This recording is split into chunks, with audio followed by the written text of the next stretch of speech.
Semuanya itu masih sama antara tipe tertinggi dengan tengah ini. ADAS-nya juga belum ada di tipe tertengah ini. Bagi yang nggak suka terlalu banyak diatur sama elektronik sih, gue ngerasanya Fronx tipe GX ini tuh lebih pas lah buat dipakai. Kalau lu mau beli Suzuki Fronx tapi nggak suka sama ADAS yang bikin ribet ya, biasanya petrolhead malas banget yang ribet-ribet, tipe tertengah ini bisa jadi pilihan lo. Apa aja sih yang ditawarin sama dia? Yuk kita bahas yuk.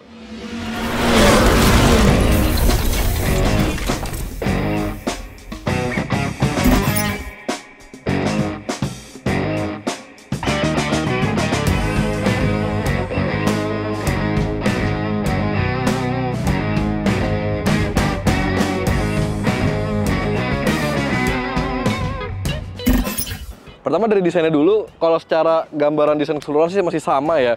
Tarikan garis, lampu, bumper, grill, semuanya itu masih sama antara tipe tertinggi dengan tengah ini. Tapi kalau lu perhatiin detail, tipe tertinggi itu dia dijual ada versi dual tone-nya. Nah ini dia nggak ada versi dual tone, cuma ada single tone aja. Terus kalau dilihat di sebelah samping, peleknya itu sebenarnya masih sama desainnya, cuma di tipe tertinggi itu dia pakai single tone aja, jadi warnanya hitam doang, lebih maco lah ya. Tapi kalau di tipe tengah ini lu dapatnya dual tone, yaitu garnishnya itu ada silver-silvernya sama hitam juga.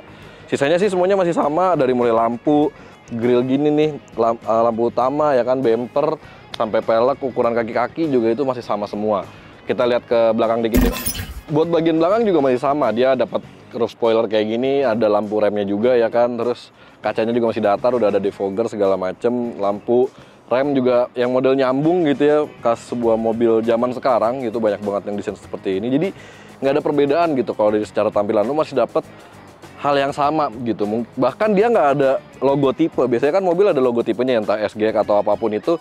Di sini suka ada logo tipe, tapi semuanya sama. Ini ada tulisan Fronx, di sini ada logo hybridnya doang gitu. Jadi nggak bisa dibedain sih kalau lu beli yang tipe tertinggi ataupun tipe tertengah sekalipun. Kita lihat ke dalam yuk, ada yang beda nggak ya? Nah di interiornya juga masih sama ya, khas Baleno juga. Jadi lu masih dapat yang sama, ada cluster instrumen yang masih paduan analog dengan digital. Terus lu tetap dapat stop start buttonnya. Jadi lu nggak usah ribet-ribet masukin anak kunci lagi karena udah keyless juga di tipe tertengah. Paling yang beda itu ada di bagian cruise control nih. Kalau dalam setir kemudi gini, cruise control itu dia ada tapi belum adaptif gitu. Karena emang ADAS-nya juga belum ada di tipe tertengah ini. Jadi kalau lu yang suka petrolhead banget, biasanya males dikontrol sama elektronik ketika jalan di jalan tol gitu. Nah ini sih lebih masuk akal buat dipakai karena bener-bener lu punya kendali full sendiri sama mobilnya. Terus apalagi yang beda itu ada di bagian tengah sini. Kalau di konsol tipe tertinggi itu udah dapat wireless charging, di sini belum ada, tapi udah disediain juga ada power outlet 12 volt di kiri, dan sebelah kanan ada USB Type A. Di belakang ada satu USB Type A sama satu USB Type C. Jadi masih mengakomodir lah kebutuhan-kebutuhan kita. Apalagi di head unitnya juga masih tersedia Apple CarPlay sama Android Auto. Jadi nggak dipangkas, tapi nggak dipangkas-pangkas banget. Masih mengakomodir kenyamanan atau kebutuhan yang kita biasa cari gitu ketika perjalanan. Bedanya lagi di bagian jok. Jadi kalau kita jok di versi GX ini yang tengah, itu dia pakainya fabric.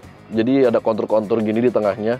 Dan dia modelnya dual tone, ada warna kayak burgundinya gitu sama warna hitam. Bedanya kalau di tipe tertinggi itu dia joknya udah kulit aja, ini masih fabric. Jadi preferensinya sih masing-masing ya, lebih suka yang kulit atau yang fabric. Ke mesin yuk sekarang ya. Nah di bagian mesin, kalau lu mikir beli tipe tertinggi nggak dapat hybridnya, tadi kan di belakang ada logo hybrid ya. Jadi mesinnya juga udah hybrid, dia K15C 1500 cc 4 silinder yang dipadukan sama SHVS ya, Smart Hybrid Vehicle by Suzuki. Jadi tetap irit ya, nanti bakal gue jelasin pas impresi seberapa irit mobilnya.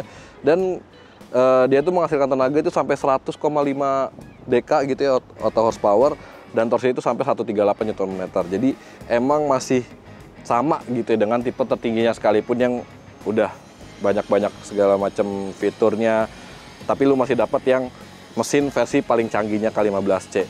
Itu sih yang penting. Yang penting masih ada hybridnya. Sekarang kita coba yuk buat jalan kayak gimana rasanya.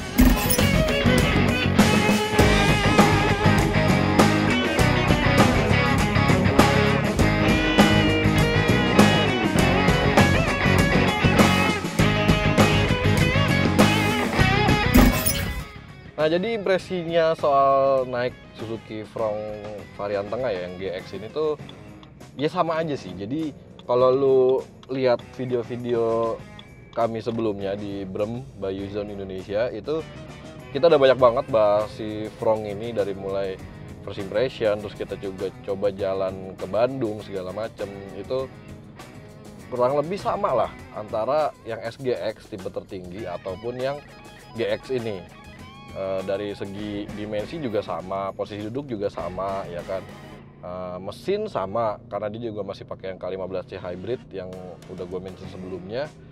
Jadi ya secara performa pun mirip gitu. Dia punya tarikan awal yang responsif, terutama dari posisi berhenti. Terus juga dia tetap menunjang efisiensi bahan bakar gitu. Dari catatan kita di MID itu bisa sampai di atas 15 km per liter. Ya rata-rata sih di 15,2, 15,3. Gue sempat sampai 15,6 km per liter, tapi itu dalam kondisi jalanan yang benar-benar lancar. Dalam tol, jarak jauh, segala macam itu nyampe lah di 15,6 km per liter. Nah, terus apa sih yang bikin beda ketika kita berkendara pakai Frong tipe GX ini? Ya itu tadi yang gue bilang, dia paling banyak berpengaruh itu di ADAS. Jadi buat orang yang petrolhead kayak gua yang nggak suka banget diatur-atur sama elektronik, ini tuh malah lebih lebih pas gitu buat dipakai, karena lu nggak ribet dengan gangguan-gangguan dari ADAS. Bukan gangguan ya, maksudnya lebih ke warning gitu ya, yang mungkin bagi segenap orang itu cukup mengganggu. Kayak contohnya gua pindah jalur gitu ya, emang udah biasa aja gitu kita pakai nyalain sen, ngeliat kanan kiri dulu gitu sebelum kita pindah jalur. Jadi ketika nggak ada ADAS pun ya kita udah aware gitu sama lingkungan sekitar. Jadi nggak usah perlu bingung-bingung lagi apa segala macam. Malah kalau ada ADAS itu ada warning dari blind spot warning segala macam gitu-gitu, bahkan kadang mengendalikan setir gitu ya. Itu malah bikin cukup panik sih, apalagi buat pengendara mobil yang masih pemula. Jadi di tipe GX ini yang nggak ada ADAS justru malah lebih enak gitu buat yang nggak suka ada diatur sama elektroniknya tadi. Bukannya ADAS itu jelek juga, tapi bagi sebagian orang mungkin masih agak cukup mengganggu lah, seperti itu. Nah menariknya, walaupun dia lebih murah, banyak fitur yang dipangkas juga gitu ya, tapi masih ngasih kesenangan berkendara nih di Frong tipe GX ini. Kayak misalnya lu masih dapat pedal shift cuy. Jadi walaupun di Frong itu nggak ada mode berkendara ya, nggak ada sport, eco segala macem, tapi ketika lo ada pedal shift gini, lo bisa ngatur. Lo mau buru-buru, pengen yang responsif banget pergerakan mengemudinya, lo bisa pakai pindah ke mode manual, dia udah sampai 6 percepatan. Itu lo bisa ngatur pakai pedal shift ini, jadi nggak perlu tuas transmisi di oglak-oglek gitu ya. Bahkan dari D gini gue juga bisa ngatur buat deselerasi, buat akselerasi itu juga masih bisa diatur lewat pedal shift, walaupun di mode D. Sementara di mode manual pasti pakai pedal shiftnya. Itu bagi yang suka cepet sih ya, misalnya keluar kota buru-buru gitu, ini sih kepake banget. Jadi walaupun dia tipe tengah, masih ngasih sesuatu yang sebenarnya tuh bisa menyenangkan juga gitu. Bukan berarti yang lebih rendah tipenya, yang lebih murah nggak bisa ngasih kesenangan, tetap bisa ngasih kesenangan kayak gitu. Jadi kesimpulannya tipe tengah ini juga masih masuk akal buat gua, karena gue sendiri juga sedikit petrolhead ya, yang nggak suka terlalu banyak atau terlalu ribet diatur sama elektronik.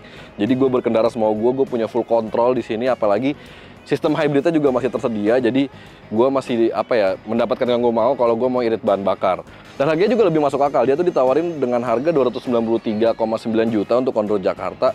Hampir 30 juta lebih murah lah dibandingin versi tertingginya yang XGX Dual Tone itu ditawarkan dalam harga 321,9 juta untuk on road Jakarta. Jadi gimana menurut lo? Lebih tertarik beli yang versi tertinggi sekalian atau mendingan yang ini nih, lebih hemat 30 juta? Berikan pendapat lo di kolom komentar di bawah, dan jangan lupa juga buat like dan subscribe channel Brem by Yuzon Indonesia untuk mengetahui video otomotif berikutnya. See you in the next video. Dadah!